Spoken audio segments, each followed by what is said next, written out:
नमस्कार दोस्तों, मैं आपका दोस्त डॉक्टर आशीष।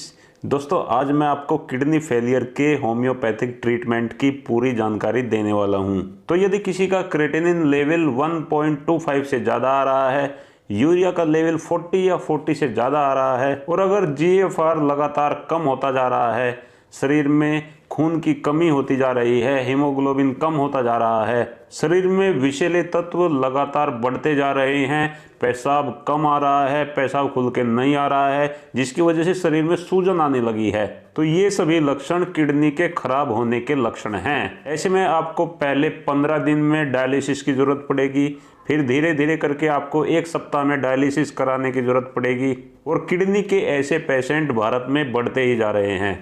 दोस्तों, आज मैं आपको कुछ ऐसी होम्योपैथिक दवाई बताने वाला हूं जिसकी मदद से आपकी डायलिसिस होने की ये प्रक्रिया काफ़ी हद तक कम हो सकती है और अगर आप इन दवाइयों का लगातार प्रयोग करते हैं तो इनसे आपकी किडनी की समस्या हमेशा के लिए ठीक भी हो सकती है। तो इस वीडियो में मैं आपको 2-3 होम्योपैथिक दवाइयों की जानकारी देने वाला हूं और वीडियो के अंत में आपको दवाइयां खाने का तरीका भी बताऊंगा। इसलिए अगर आप किडनी पेशेंट हैं और आप उसका होम्योपैथिक ट्रीटमेंट चाहते हैं तो वीडियो को पूरा जरूर देखें, आपके लिए काफ़ी मददगार साबित होगा।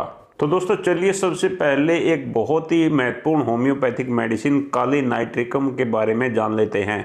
काली नाइट्रिकम अस्थमा के लिए, हार्ट प्रॉब्लम के लिए और किडनी की प्रॉब्लम के लिए बहुत ही इफेक्टिव होम्योपैथिक मेडिसिन है। अगर चलते हुए आपकी सांस फूलती है और वो सांस आपकी हार्ट प्रॉब्लम के कारण फूलती है, यानी कि आपको कार्डियक अस्थमा है, तो इस कार्डियक अस्थमा के केस में काली नाइट्रिकम औषधि बहुत ही बेहतरीन काम करती है। जब व्यक्ति की किडनी कम काम करती है, शरीर में विषैले तत्व जमा होने लगते हैं, तो उस समय भी व्यक्ति की सांस फूलती है, तो ऐसे में भी काली नाइट्रिकम औषधि बहुत ज़बरदस्त काम करती है और बहुत कम समय में इसका एक्शन दिखाई देता है। दूसरा, ये जो किडनी में जीएफआर है उसे ठीक करती है और जो किडनी लगातार श्रिंक होती जा रही है, छोटी होती जा रही है, उसे भी रोकती है। इसके लगातार प्रयोग से जो क्रेटिनिन का लेवल बढ़ा हुआ था, जो यूरिया का लेवल बढ़ा हुआ था, वो धीरे धीरे करके कम होने लगता है। तो इस प्रकार काली नाइट्रिकम होम्योपैथिक मेडिसिन किडनी के लिए एक बहुत ही इफेक्टिव मेडिसिन है।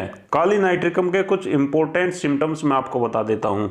अगर किसी व्यक्ति को अचानक से शरीर में सूजन आ जाए, उसके पैरों में सूजन आ जाए, उसके चेहरे पर सूजन आ जाए, उसके हाथों पर सूजन आ जाए और ये सूजन पिछले 10-12 दिन में अचानक से आ जाए, तो ऐसे में काली नाइट्रिकम औषधि तुरंत ही फायदा करती है और इसकी लगातार 5 से 6 दिन तक डोज लेने से ही सूजन में कमी आने लगती है। अगर ये सूजन हार्ट की कमजोरी के कारण है तो भी काली नाइट्रिकम काम करेगी। अगर ये सूजन किडनी की कमजोरी के कारण है तो भी काली नाइट्रिकम काम करेगी। दूसरा सिम्टम्स, यदि आपको पेशाब की मात्रा लगातार कम होती जा रही है, पेशाब करते समय आपको काफ़ी जलन होती है, आपका हीमोग्लोबिन लगातार कम होता जा रहा है, आपके शरीर में कमजोरी आती जा रही है और आपके खून में क्रेटिनिन और यूरिया की मात्रा लगातार बढ़ती जा रही है, तो ऐसे लक्षणों में हमें जरूर इस औषधि का सेवन करना चाहिए। दोस्तों, जब हमारे शरीर में विषैले तत्वों की मात्रा बढ़ने लगती है, जिसे किडनी रिफाइंड करके हमारे शरीर से बाहर निकाल देती थी,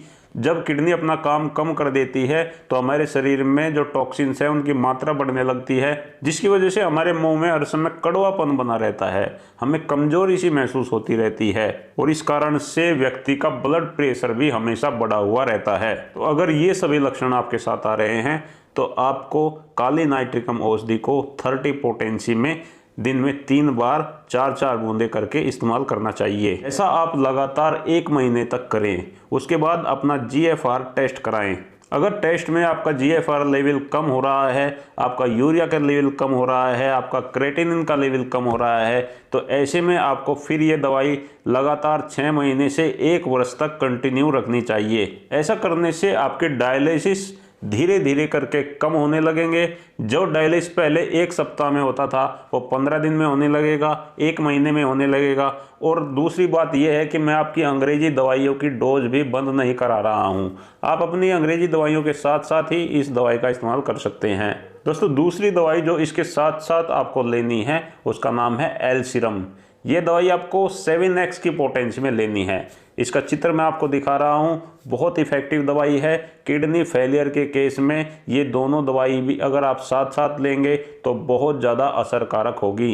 एल सीरम 7x की पोटेंसी में आधे कप पानी में 10 बूंदे डाल के दिन में 3 बार लगातार 1 महीने तक लेना चाहिए। अगर इन दोनों दवाइयों के 1 महीने के प्रयोग में आपको इम्प्रूवमेंट लगता है, आप टेस्ट करा के देखते रहें। अगर इम्प्रूवमेंट लगता है तो इन्हें लगातार 6 महीने से 1 साल तक लिया जा सकता है। दोस्तों, किडनी फेलियर की एक पेटेंट होम्योपैथिक मेडिसिन भी आती है, इसका नाम है NL2 ड्रॉप। आप इन दोनों दवाइयों के साथ साथ NL2 ड्रॉप्स की भी 15-15 बूंदे दिन में 3 बार लेंगे तो ये बहुत ज़्यादा इफेक्टिव दवाई बन जाएगी। NL2 ड्रॉप को हमेशा पानी में मिला के लेना चाहिए।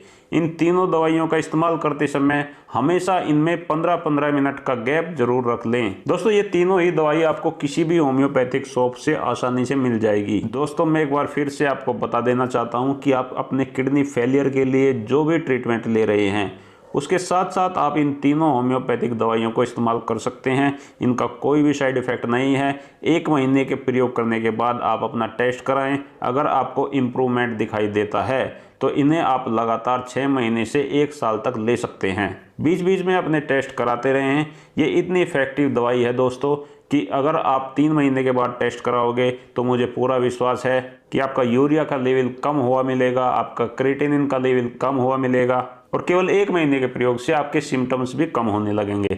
शरीर की सूजन कम होने लगेगी, डायलिसिस का टाइम बढ़ने लगेगा, ब्लड प्रेशर नॉर्मल रहने लगेगा, मुंह में जो कड़वापन रहता था वो कम हो जाएगा और आपको पेशाब भी खुलकर होने लगेगा। तो दोस्तों, आपको आज की हमारी जानकारी कैसी लगी आप कमेंट करके हमें ज़रूर बताएं और मेरे दूसरे यूट्यूब चैनल आशीष ब्लॉग को भी जरूर सब्सक्राइब कर दें। ये मेरा नया यूट्यूब चैनल है, आप इसे सर्च कर सकते हैं, आशीष ब्लॉग्स के नाम से चैनल आएगा।